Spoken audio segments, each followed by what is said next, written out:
If you're a coach, especially an online coach, what I'm about to share might scare you, but honestly, it really should. Because recently I spoke to 20 coaches who completely quit the game. They gave up and walked away. And I uncovered the exact pattern that caused all of them to fail. The crazy part is most of them had clients. In fact, some of them were hitting 10K a month, 20K a month, and even $50,000 per month. And this blew my mind because some of them were even on interviews to work for me. And I couldn't imagine working for anyone in my entire life. I'm like, how? And still they chose to bail even though their business was successful. So before you spend another penny on ads, before you hire that sales coach, assistant coach, or whatever, or before you launch another offer, make sure you watch this video because what I'm about to show you isn't just about them. It's probably already happening to you. These are the 5 silent killers sabotaging coaching businesses every day that are actually pretty easy to avoid once you know what to look for. So when I asked the first coach why they quit, this is what he told me. I just couldn't keep up with the pressure to keep making more. Every month he was chasing new clients. What that really means is they weren't building something that they gave 2 shits about. They didn't really care about it. They were still thinking about it like it was a side hustle and not a legitimate business.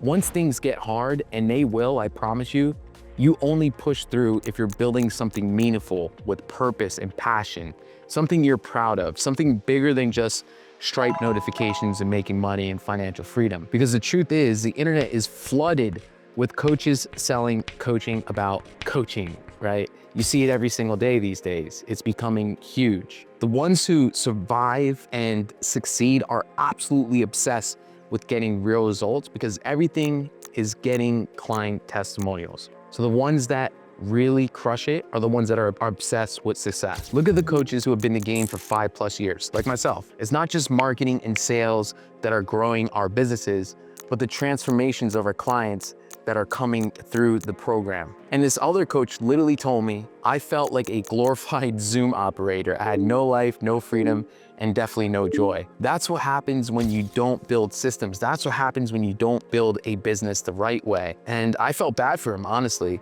So when every sale or every onboarding or every check-in depends on you, it's not even a business. You own a job, basically, right? You're not a CEO if you don't have people operating it for you. And it's a stressful one at that. Now, there is a point where you do kind of have to wear all the hats in the business, but forever, it's just not manageable.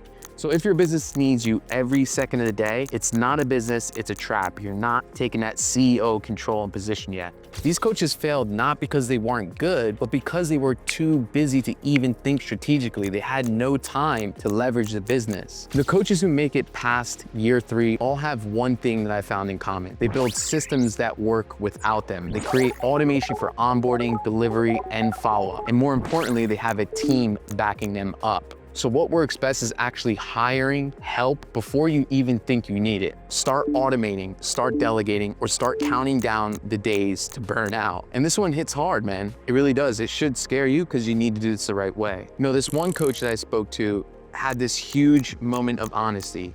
He told me, I felt like I was selling something I didn't believe anymore. Like I had outgrown my own framework. I was almost shocked. When that happens, you'll unconsciously stop selling, which means you stop creating new revenue. You'll get quiet, you'll then pull back, and you won't believe in your own system and process anymore. And your audience is going to feel that. They're gonna see that energy in your content and your media that you're pushing out there. Your clients are gonna feel that because you cannot fake conviction, especially not in high-ticket coaching. You can kind of just smell that bullshit from a mile away. So your belief system in your offer bleeds into everything else, your content, your clients, your sales, delivery, your team, everything. So if you feel like you're forcing it lately, ask yourself, do you actually believe your offer is the best solution out there? Or are you just selling it because it used to work, because it's creating income, because you no longer have a 9-to-5, because every month you're chasing new revenue to keep up? If it's the second one, it's time to get systems and evolve your offer. The coaches who last aren't afraid to kill their cash cows when they stop believing in them. You've heard this before, right? Just post more, just DM more, just hustle harder. That's what half of these coaches told themselves until they ran themselves into the ground. Now, yeah, there's a time and a place for this when you're building things bootstrapped from the beginning. I was there too, working 10 to 12 hours a day, posting every day, doing everything right, all by my lonely self. And still, my income plateaued for months. Why? Because there was no strategic thinking.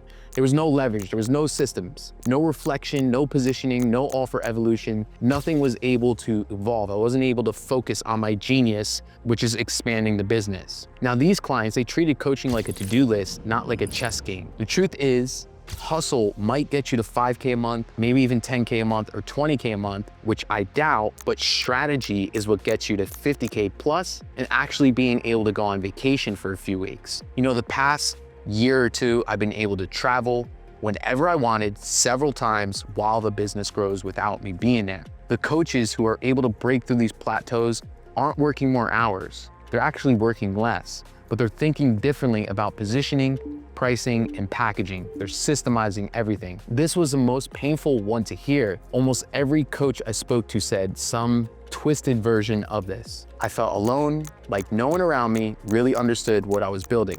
And I felt the same exact way as well. But isolation is dangerous. I think it's good at a certain point in the beginning to be able to love yourself and be able to be alone and be okay with that. But for too long, it starts to get dangerous. Because when your mindset starts slipping, when self-doubt creeps in, and there's no one there to pull you out of that hole, that's when people quit. When you have no support, when you have nobody showing you the ways to exit, when you don't see a vision to get out of this dark hole that you're in. So the ones who I've noticed have made it and I found works best, they had a community, they had mentors, they had accountability, and they had systems. So if you are doing this whole thing solo dolo, you gotta stop right now. The best business coaches and businesses in general in the game learn from people who have done what they wanna do. You don't need 1,000 people, you just need a few people who get it, a few people who challenge you, who push you to be your greatest self, who give you the strategies and systems that help their business evolve, who remind you who the fuck you are